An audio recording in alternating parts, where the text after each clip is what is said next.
Halo Pak dan teman-teman, perkenalkan kami dari kelompok 5 dengan saya Yulian Brigita Damang. Saya Heni Bueleo. Saya Dewanto Lala. Saya Theodora Bunga. Saya Kristi.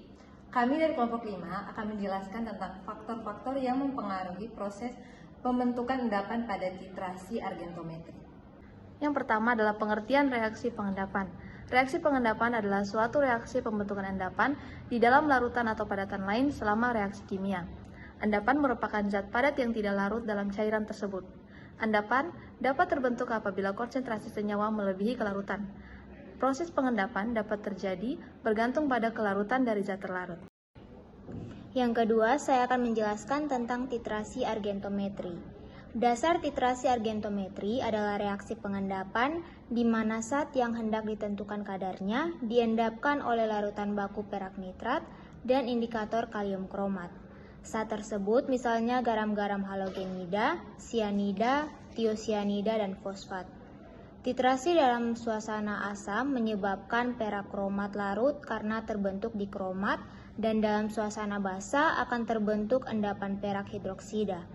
Apabila ion klorida atau bromida telah habis diendapkan oleh ion perak, maka ion kromat akan bereaksi dengan perak berlebih, membentuk endapan perak kromat yang berwarna coklat atau merah bata sebagai titik akhir titrasi. Berikutnya, titrasi argentometri dipengaruhi oleh beberapa faktor yang dapat mempengaruhi pembentukan endapan. Faktor-faktor tersebut antara lain, yang pertama temperatur. Kelarutan semakin meningkat dengan naiknya suhu. Jadi dengan meningkatnya suhu, maka pembentukan endapan akan berkurang, disebabkan banyak endapan yang berada pada larutannya. Yang kedua, sifat alami pelarut. Garam anorganik mudah larut dalam air dibandingkan dengan pelarut organik seperti alkohol atau asam asetat. Perbedaan kelarutan suatu zat dalam pelarut organik dapat dipergunakan untuk memisahkan campuran antara dua zat. Setiap pelarut memiliki kapasitas yang berbeda dalam melarutkan suatu zat. Begitu juga dengan zat yang berbeda memiliki kelarutan yang berbeda pada pelarut tertentu. Yang berikutnya faktor ketiga, yaitu pengaruh ion sejenis. Kelarutan endapan akan berkurang jika dilarutkan dalam larutan yang mengandung ion sejenis dibandingkan dalam air saja.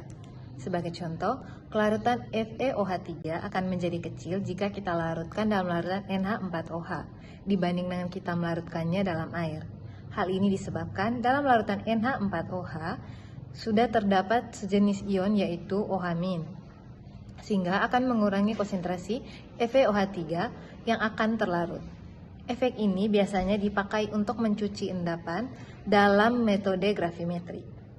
Yang keempat, pengaruh pH. Kelarutan endapan garam yang mengandung anion dari asam lemah dipengaruhi oleh pH. Hal ini disebabkan karena penggabungan proton dengan anion endapannya. Misalnya, endapan Ag akan semakin larut dalam adanya kenaikan pH disebabkan H+ akan bergabung dengan I- menjadi Hi. Selanjutnya yang kelima, pengaruh hidrolisis.